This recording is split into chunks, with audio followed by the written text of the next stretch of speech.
Recently, I was reading Hebrews chapter 4 when it suddenly hit me. Everything that I was reading sounded very familiar. And I discovered that many of the ideas in Hebrews chapter 4 are also found in one of the most famous Bible stories of all time, which is Genesis chapter 3 and the fall of man. See, it all started with one reference to God's rest in the creation story. Then everything else started connecting. Hopefully, this video bridges the new and the old covenant together for you like never before. And you see the glory of what God has been orchestrating from the beginning of time and what has really been accomplished through his son, Jesus. Let's jump into Hebrews chapter 4. So this whole thing started when I noticed that the author of Hebrews specifically references the creation story when he says in verse 3, "We who have believed enter that rest." And you're like, what rest?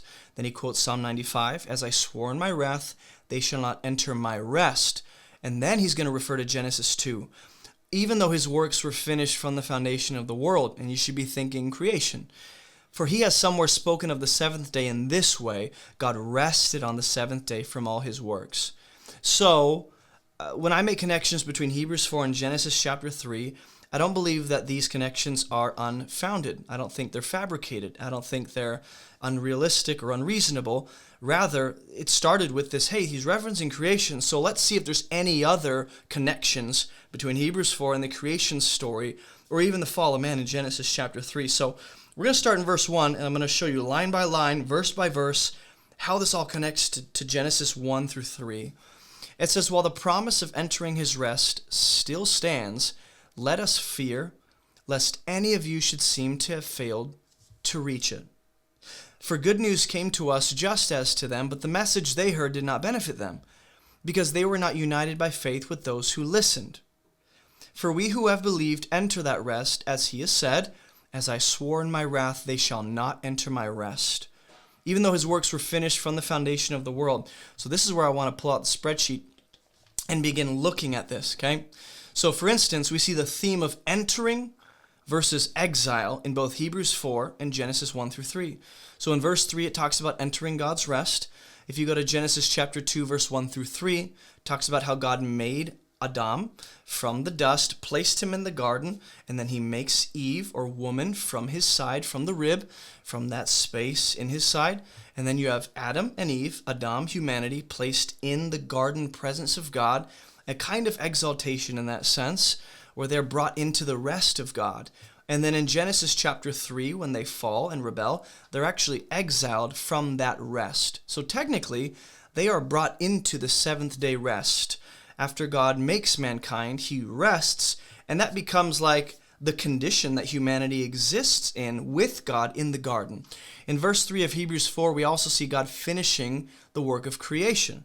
In Genesis chapter 2, we see God, that's the exact quotation that the author of Hebrews is referring to. It's Genesis chapter 2, God finishing the work of creation, right? But there's still work to do for mankind. Now that the world is done, there's multiplying, being fruitful, imaging God, expanding, cultivating.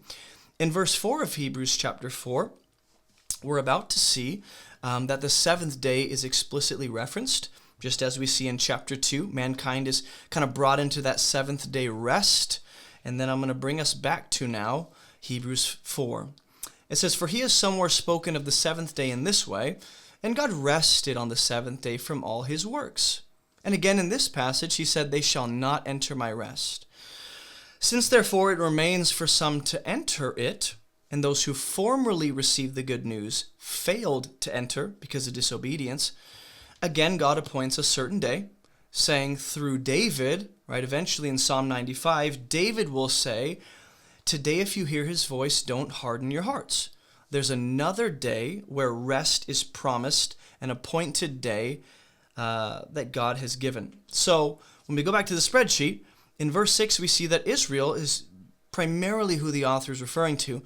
Israel rebels, they're cut off from the promised land, they fall short because of unbelief, they cannot enter, and just like we see them falling short and not being able to go in Genesis 3, Adam and Eve, after sinning against God, they are cut off from the tree of life, and the way back to the tree is blocked off. They are not allowed access to that place or to that tree anymore. In verse 7, we saw that God promises a future day that will bring his rest, And in the midst of humanity's failure in Genesis chapter 3, God promises not a future day, but I guess kind of a future day, but a future son, the promised seed of the woman that would crush the head of the serpent, and in that sense would bring God's rest that humanity fell from and was cut off from in Genesis chapter 3. Right? So back to Hebrews chapter 4. It says, if Joshua had given them rest, now we're going to see a comparison being drawn between Jesus and Joshua, who technically have the same name in Hebrew, Yeshua, Yehoshua. If Joshua had given them rest, God would not have spoken of another day later on. So there remains a Sabbath rest for the people of God. And that promised rest David looks forward to is attached to the promised son that God said would come through the woman.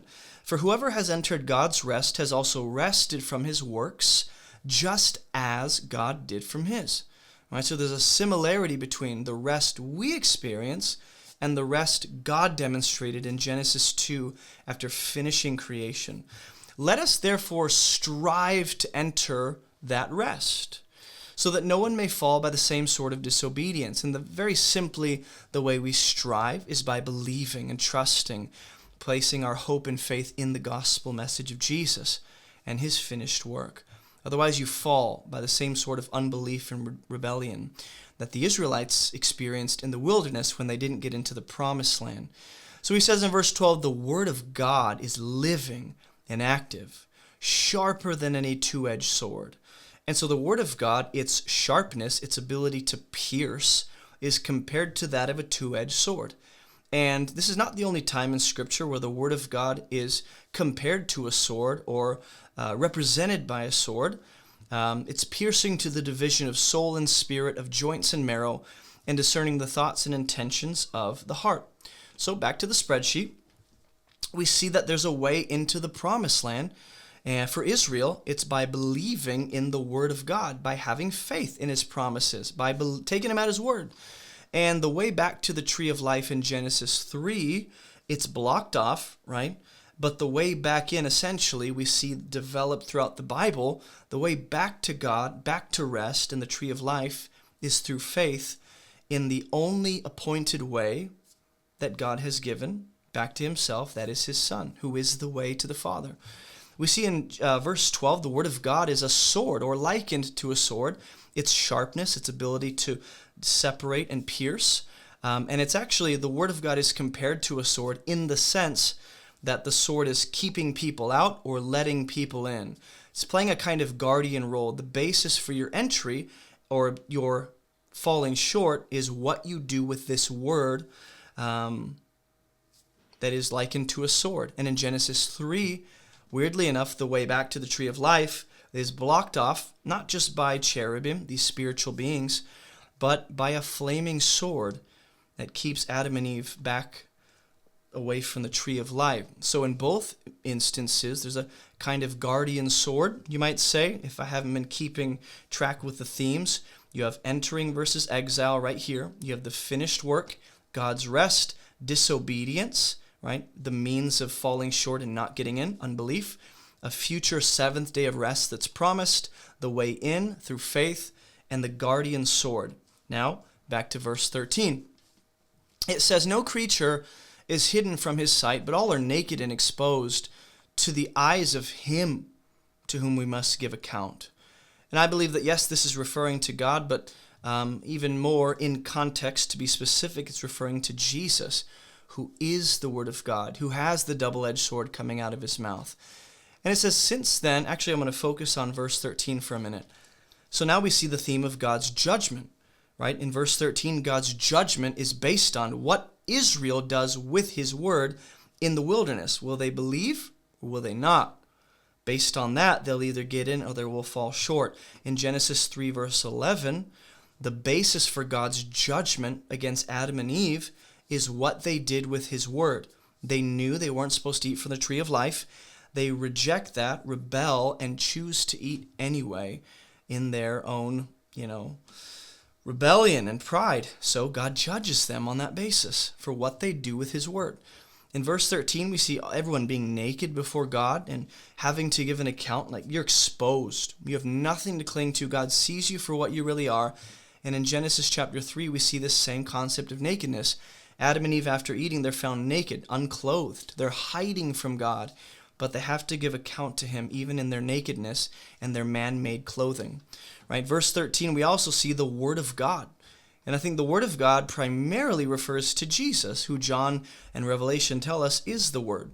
The Word of God is seeing and judging and holding accountable, just as in Genesis chapter 3, again, God holds humanity accountable to what they do with this Word, and the Word of God that they disobeyed, that command, becomes the judgment against them, just as John chapter 3 tells us. Hey, if you don't know me, my name is Jason, and you can find everything about this ministry on abovereproachministry.com. All of our Bible resources, our online church, ways to support this ministry, and so much more. And if you live anywhere near Spartanburg, South Carolina, come check out our church on Sundays at 10 a.m. Also, I have 2 brief updates for those of you that are part of this community. Number 1, the revision of my book Fruitful is coming out soon, hopefully in the next few weeks. So be sure to grab a copy of that when it does release. And number 2, we now have options on our website for monthly support. And when you become part of our monthly support team, you get access to all of our exclusive teachings and videos that get released every week. This is just my way of saying thank you. All right, that's all I got for you. Let's get back to the video. Well, now we have this conversation on Jesus, the great high priest. And you might think, well, there's not much connection here, buddy. You're going to have to fabricate some stuff. I don't believe so. Since then, we have a great high priest who has passed through the heavens, Jesus, the Son of God. Since that's true, let's hold fast our confession. There's this constant theme of holding fast, grasping, clinging to Jesus. And back to the spreadsheet, we're going to see in verse 14 that Jesus is the one we cling to and hold fast to. But there's this concept or theme of the champion right here.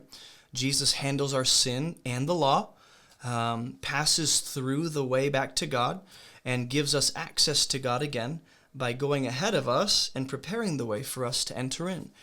Well, in Genesis 3:15, God makes a promise about the seed of the woman who will crush the serpent. And since the way back to the tree of life is blocked off by the cherubim and the sword, and we see that theme repeated in the tabernacle, in the temple, right? The way back to God in his sacred space is kind of blocked by these guardian cherubim.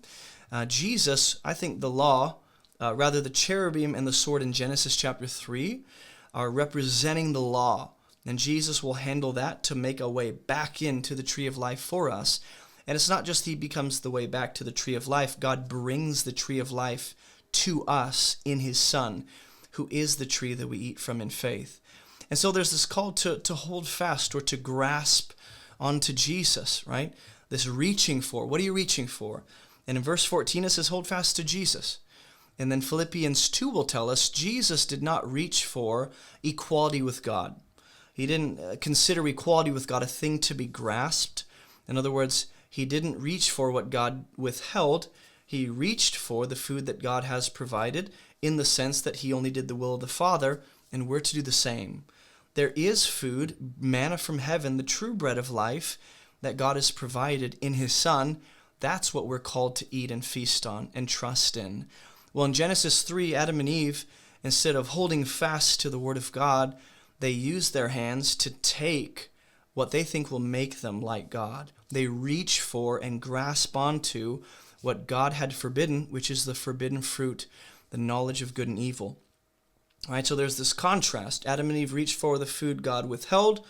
Jesus is the true manna from heaven God has provided for us to cling to and feast on and trust in. So back to verse 15 of Hebrews, we don't have a high priest who is unable to sympathize with our weaknesses, but one who in every respect has been tempted as we are, and yet without sin.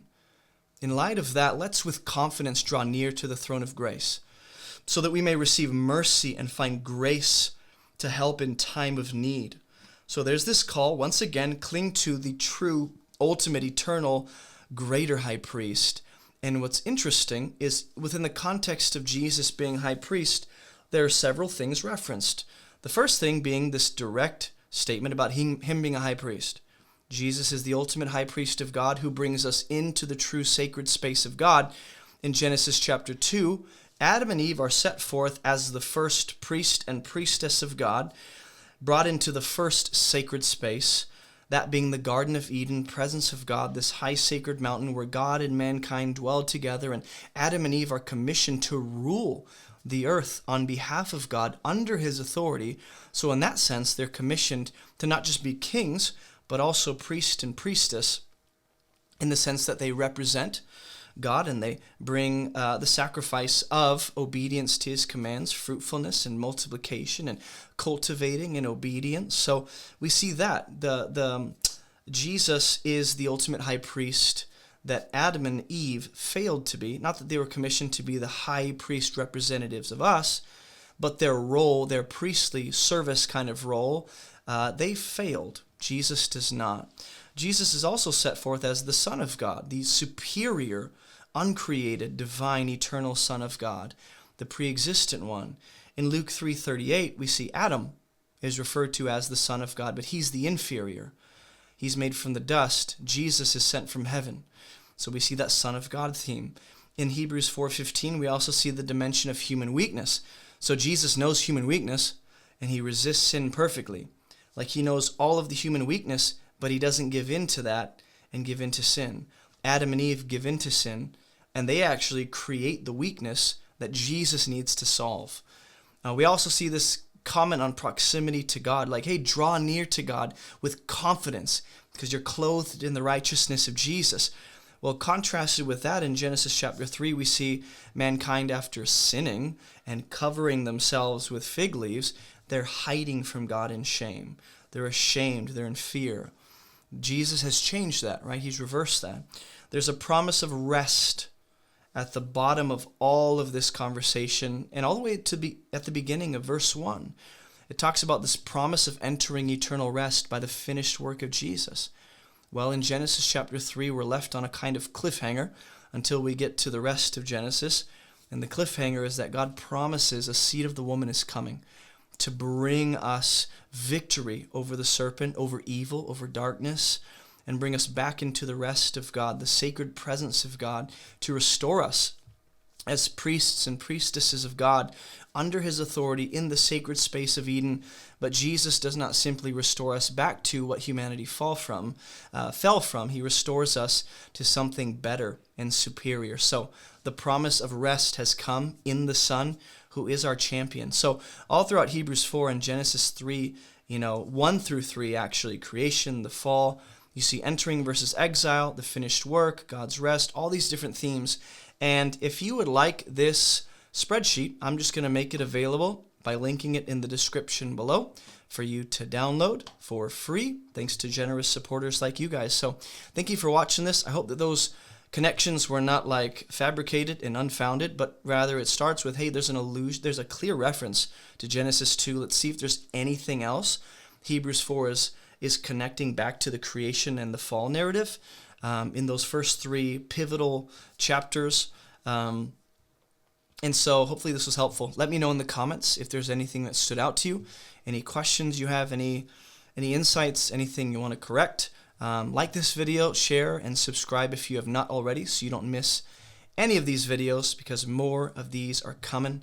They're in the works. We're pumping them out. So thank you guys for watching. I will see you guys in the next video. Hey, don't forget to like this video and subscribe for more biblical content just like this. We have hundreds of videos, but you might be most interested in these ones right here. Also, visit our website for all of our free resources and classes. And thank you so much for partnering with us financially to make this ministry even possible. Keep moving towards Jesus, and I'll see you in the next video.